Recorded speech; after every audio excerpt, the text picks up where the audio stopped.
Serviteurs d'Allah, l'histoire a enregistré des événements de femmes et d'hommes qui ont patienté dans le chemin d'Allah subhanahu wa ta'ala face aux persécutions et qui ne sont jamais rabaissés ni affaiblis face aux difficultés jusqu'à ce qu'ils rencontrent Allah subhanahu wa ta'ala en étant satisfaits d'eux. Et Allah subhanahu wa ta'ala a rendu éternelles leurs histoires afin que nous nous imprégnions de leurs histoires, de leur chemin, que nous les suivions et que nous patientons comme eux ont patienté. Des femmes et des hommes qui ne sont pas des prophètes et qui ne sont pas des messagers. Et parmi ces personnes-là, il y en a qui ont dû faire face au plus grand tyran de ce bas monde, Pharaon. Et des personnes ont patienté face à leur persécution. Y a-t-il un plus grand tyran que Pharaon? Et parmi ces personnes qui ont patienté, celle que l'on appelle aujourd'hui Mashitatu ibnati Fir'aun, la coiffeuse de la fille de Fir'aun. L'histoire n'a pas retenu son nom, mais on a retenu son histoire et sa manière de patienter. Lorsque Fir'aun a découvert sa soumission à Allah subhanahu wa ta'ala, le prophète Isa nous dit dans un hadith: لما كانت الليلة التي أسري بي فيها أتت علي رائحة طيبة فقلت يا جبريل ما هذه الرائحة الطيبة.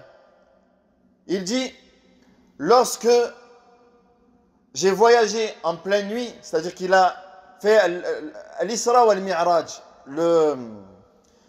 l'Isra, le voyage nocturne, et le Mi'raj, qu'il a été élevé aux cieux. Le prophète Isa nous dit, lorsque j'ai été élevé aux cieux, j'ai senti une très bonne odeur.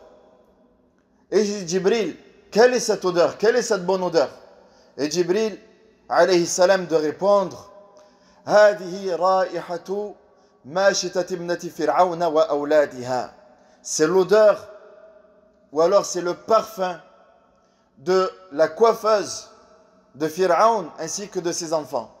Alors le prophète Isa étonné dit: Ya Jibril, wa ma sha'nuha? Qu'a-t-elle fait pour mériter ceci, pour mériter cette récompense-là? Et là Jibril alayhi salam raconte l'histoire de la coiffeuse de Pharaon. Il nous dit alayhi salam, alors que la coiffeuse de Pharaon était en train de coiffer donc sa maîtresse, de ses mains est tombée la brosse, al-midra, et elle a prononcé le nom d'Allah, elle a dit Bismillah. En ramassant la brosse, elle dit Bismillah. Et la fille de Pharaon entend cette parole Bismillah. Et elle dit Huwa abi, tu es en train de glorifier mon père? Et là, la fille, ou alors la coiffeuse, ça, elle retrouve sa foi éprouvée. Est-ce que je vais dire que j'adore Pharaon ou plutôt que j'adore Allah? Elle dit là, Rabbi wa Rabbu abik huwa Allah. Et elle dit non, mon Seigneur, ainsi que le Seigneur de ton père, c'est Allah Jalla wa ala. فغضبت عليها ولطمتها. Elle s'est mise en colère contre elle et l'a battue. فأخبرت أباها.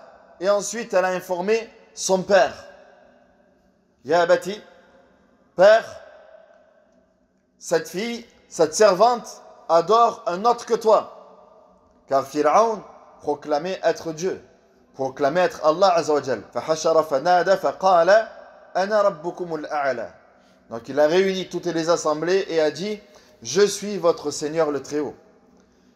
Et cette servante, cette misérable, prétend adorer un autre que toi. Alors Pharaon l'appelle et lui dit: Ya fulana, inna laki rabban ghayri? As-tu un autre Seigneur que moi? Adores-tu un autre que moi? Et elle de répondre: Naam, oui, mon Seigneur ainsi que ton Seigneur, ya Allah Jalla wa ala. فأمر ببقرة من نحاس فأحميت وهي القدر الكبير. Et Pharaon a ordonné qu'on ramène une grande marmite, une grande bassine de cuivre, et a ordonné qu'on bouillonne de l'eau, et il commence à la menacer. Elle a 5 enfants. Cette dame a 5 enfants. Donc, elle travaille. Dans une autre riwayat, il est dit que son mari avait s'était soumis à Allah subhanahu wa ta'ala et a été tué. Par la suite, elle a caché sa foi. Mais sa foi a été divulguée, elle a été dévoilée. Donc elle se retrouve avec ses 5 enfants. Ces 5 enfants sont menacés et Pharaon qui lui dit soit tu renies Allah Azza wa Jal, soit on torture tes enfants et on te torturera avec eux. Elle lui répond j'ai qu'une chose à te demander. Une fois que tu auras terminé tes atrocités, tu me réunis avec mes enfants pour m'enterrer avec eux. Donc il comprend, Pharaon, que cette femme est déterminée. Que jamais elle ne vendra sa religion pour 1 dinar, pour 1 euro, pour 1 dollar, pour ce que tu veux. Pourtant, elle est là, elle travaille. Elle travaille dans... Quand même, c'est pas la coiffeuse de n'importe qui. Elle doit quand même avoir un salaire que d'autres n'ont pas. Elle a quand même un rang que d'autres n'ont pas. Et en plus, attention, tu as 5 enfants. C'est qui va nourrir tes enfants? Par la suite, si tu perds ton travail. Et elle répond, Rabbi huwa Allah. Mon Seigneur, c'est Allah. Raziqi huwa Allah. Celui qui me donne ma subsistance, c'est Allah.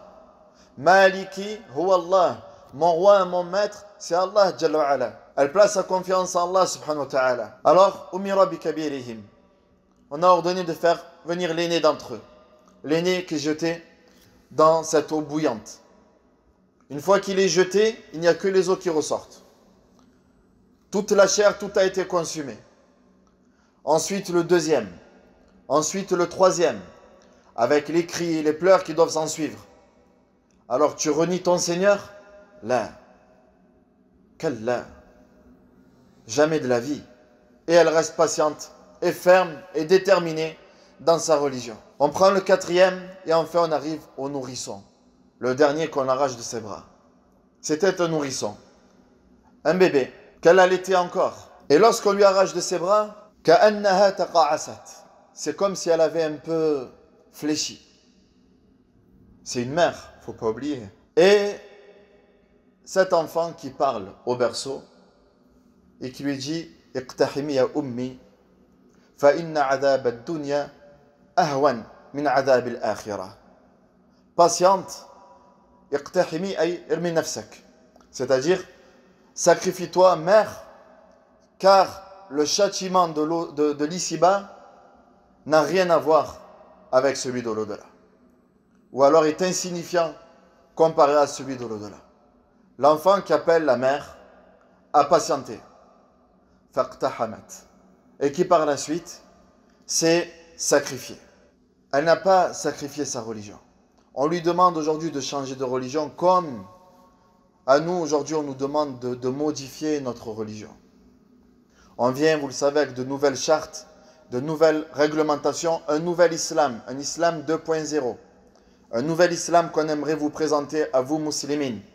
Donc l'islam maintenant c'est ça. Et on vous demande de changer de religion. Et on met en avant certains imams pour vous dire qui vous appellent tout simplement à l'enfer. Moualim, tu es cru là. Naam, qui vous appellent à changer de religion, tout simplement. Comme Allah Azza wa Jalla dit dans le Coran, ittakhadhu ahbarahum wa ruhbanahum arbaban min dunillah. Ils ont pris leurs moines et leurs rabbins en tant que divinité en dehors d'Allah.